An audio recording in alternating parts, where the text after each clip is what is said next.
Self-awareness. We all think that we know who we are, but do we really? Research shows that being aware of oneself plays a critical role in our ability to lead. Statistics also suggest that this kind of awareness is in short supply in today's world. In today's training, we'll take a look at what self-awareness means, why it's important to leadership, and its numerous benefits. I'll also share some tips on how to measure your own self-awareness and simple ways we can all improve it. Before we begin, we need to establish a common understanding of what we're talking about when we say self-awareness. Sure, it's being aware of oneself, but it is also so much more than that. Self-awareness is one of the 4 key core skills of leadership according to the Center for Creative Leadership, or CCL. It, along with learning agility, are the skills with an inward focus that allow us to examine our own abilities, strengths, and weaknesses as a leader. And although it is challenging, self-awareness is also the foundation of improving all of our other leadership skills. Strong self-awareness requires an understanding of not only ourselves, but others around us. The Center for Creative Leadership explains that, quote, leadership effectiveness is constrained or amplified based on how well leaders understand themselves, their awareness of how others view them, and how they navigate the resulting interactions. Finally, self-awareness is paramount to our ability to develop and grow.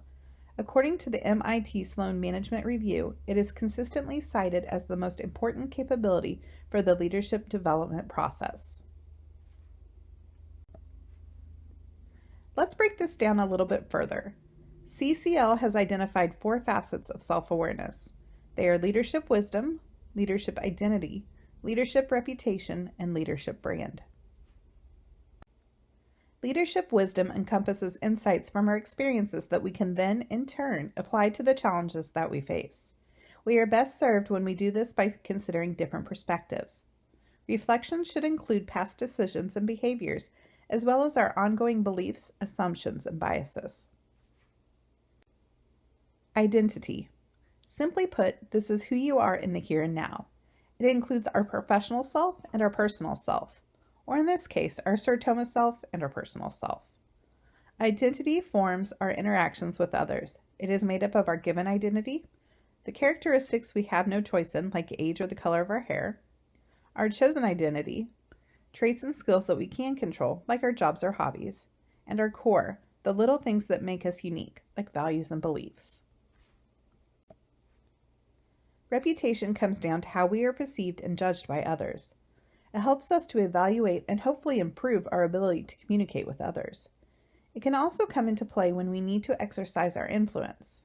The most important thing to remember here is that we want to make sure our reputation aligns with our values and who we want to be as a leader.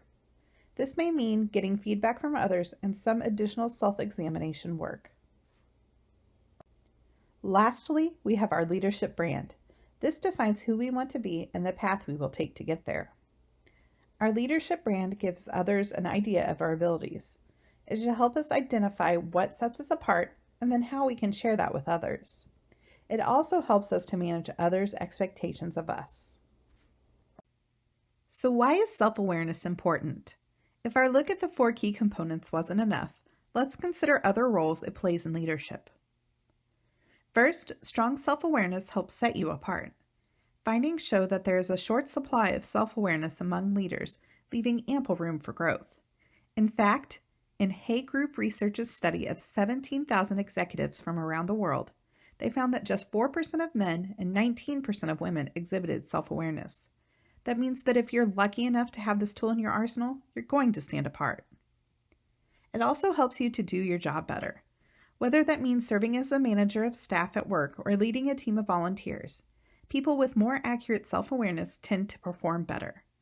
A study on the Royal Navy furthers that belief by asserting that it allows us to better adapt to changing conditions so that we can tailor our leadership styles to the situation at hand. There are also the roles awareness plays on the inside. Job satisfaction is crucial to our well-being. When we know what's going on internally, we're more likely to be able to adjust when necessary, without getting overwhelmed or frustrated. This leads to longer retention and overall happiness with our volunteer leadership role. And finally, self-awareness is part of our emotional intelligence. This is a buzzword going around right now. It incorporates conscious knowledge of who we are and how we feel, along with our interactions with others. By discovering how you operate, you begin to understand how to adjust your behaviors for better results. There are many benefits to building awareness. This begins with management. When we are more accurately self-aware, we are more likely to be able to manage our confidence, decision-making, relationships with others, and our stress. Awareness helps us to be more knowledgeable. We can better understand what motivates people, including ourselves, and why they react the way that they do. It teaches us how to adapt our behavior when needed and how to embrace change. Awareness also provides opportunities for personal growth and relationship building. Lastly, we should recognize the benefits it offers to working with others. This includes working in teams, coaching others, and being coached. It also helps us in dealing with clients, whether that means members, volunteers, or donors. At this point, you may be wondering, how do I even know if I'm self-aware? Let's look at some things we can identify to help us answer that question. First, identify your triggers, both positive and negative. Why do you do what you do, and how do others respond? Forbes suggests that we also look at how we respond back, why we respond as we do, and what role culture plays in the interaction. We should also identify ways to get feedback. This can help us with empathy. It's equally important to identify our blind spots. What limits the way you act, react, behave, and believe? Next up, identify patterns in your behavior. Be honest in your assessment so that you can figure out your priorities. This can help us decide what drives you, what gets you up and out of bed each day, what makes you want to serve as a leader in your club. And finally, and I believe most importantly, identify who you want to be. We're asked who we want to be when we grow up, but there's no problem in asking adults the same question. There are many ways you can build awareness. You can learn when to use a personality trait to your advantage and when it needs to stay at home. Forbes calls this learning to be ourself, but with more skill. What makes you great? What doesn't? Embrace the former and discard the latter. You'd be amazed what a little emotional house cleaning can do. Put feedback to use. Having structured feedback amongst peers is among the most successful ways to hone awareness, according to Myers-Briggs.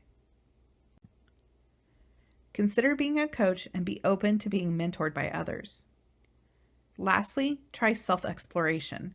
Techniques may include things like journaling or taking personality assessments.